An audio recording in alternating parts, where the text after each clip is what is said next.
What were the takeaways from Tennessee's 36-23 win at Vanderbilt? Well, it started with another horrible start.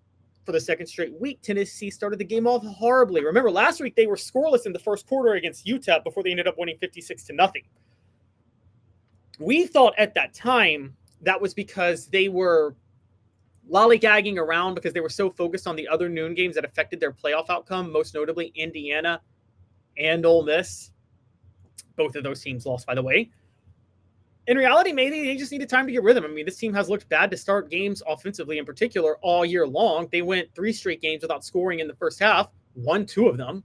They went 4 straight games without scoring in the first quarter, won 3 of them. So truth be told, this team has struggled all year early. It just takes them a while to get going. But boy, when they did they? I mean, they were great. You got to really start to think, maybe it's just the freshman jitters with Nico Iamaleava.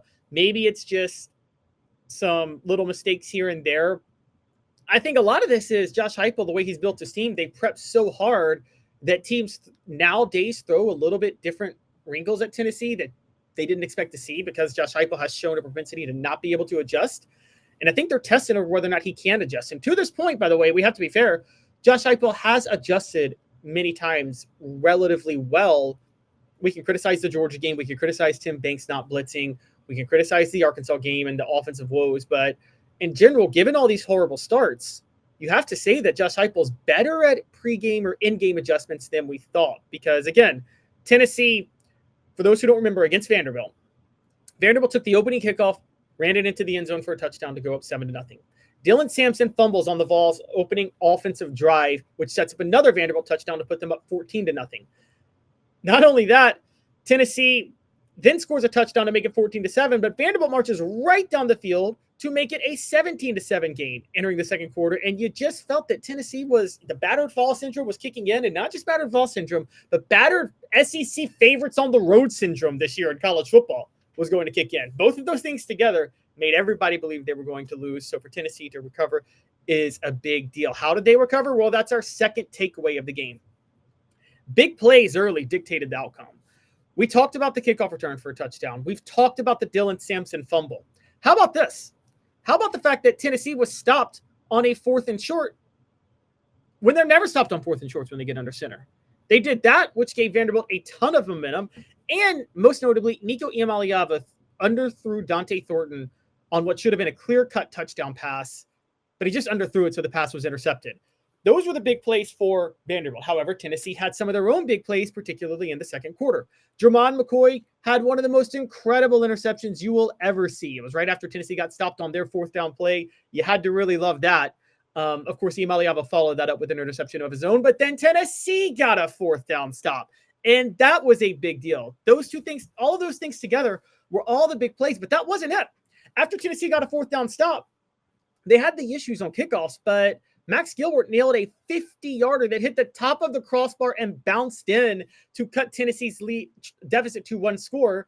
And then to tie it up, what happened? They get a stop. They receive a punt. It was the first punt of the game for either team. And Tennessee, Nico Iamaleava completes an 86-yard touchdown pass to Dante Thornton. 86 yards. So with that, the big plays consistently were dictating the outcome of this game, and you have to give a lot of credit to everybody involved, and you really got to give a lot of credit to Tennessee for sticking through it and Josh Heupel for sticking through it, because again, the big plays that went against them, the kickoff return, the fumble by Dylan Sampson, the turnover on downs, and the interception by Nico Iamaleava, plus giving up a field goal drive, but they stuck with it. And once they got the big plays of their own, including the 50-yarder by Max Gilbert, the 86-yard touchdown pass to Dante Thornton, their own turnover on downs and interception before that, they really got it going. Speaking of that big touchdown pass to Dante Thornton, most notably, is that Tennessee's passing game seems to have returned. As we've talked about at length all year, Tennessee has had major disappointing issues in the passing game. It's not like the running game wasn't there, by the way. Dylan Sampson had 25 carries for 178 yards, a career high, by the way. And Deshaun Bishop added 13 carries for 61 yards. None of them had touchdowns, though. And the reason none of them had touchdowns was because Nico Iamaleava was the one to go off for Tennessee. Last week, he set a career high for 4 touchdown passes. This week, he matched that career high with four touchdown passes. Now, that interception was inexcusable. It's a bad underthrow, and I know many of you may have been ready to quit on him after that because that should have been a touchdown. However, he regrouped and threw 3 touchdown passes out after that.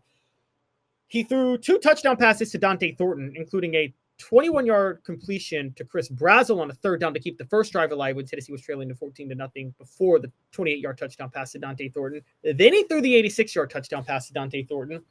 Then he threw a touchdown pass to Miles Kitzelman at the end of the first half to give Tennessee a 24-17 lead, capping off a 96-yard touchdown drive. And in the second half, he threw a touchdown pass to Mike Matthews, the freshman, a future elite duo, to make sure Tennessee went up 31-17.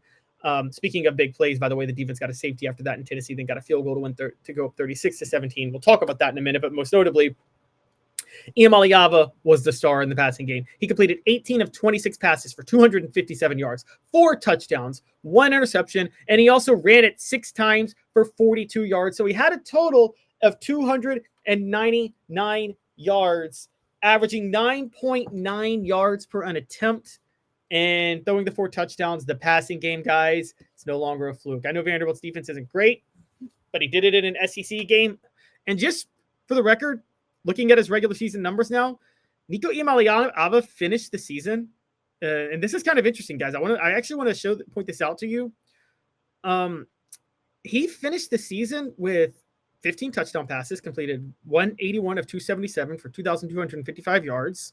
7, 8, 9, 10, 11. No, I'm sorry. Yeah. So Nico Iamaleava has finished the year with over 2,500 passing yards, completing over 65% of his passes, averaging over 8 yards an attempt, and he has 19 touchdowns to 5 interceptions on the year. And that's with all the issues in pass pro. So he finished strong because of these last 2 weeks, and he truly is on a roll.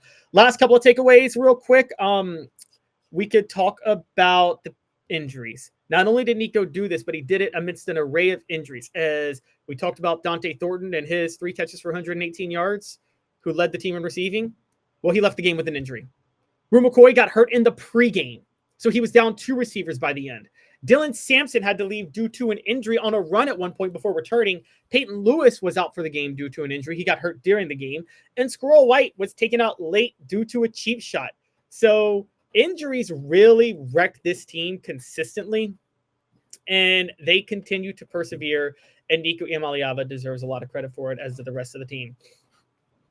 Finally, defense was completely dominant when needed. You can't blame the defense for falling behind 14-0, given the fact that it was due to a kickoff return and a fumble.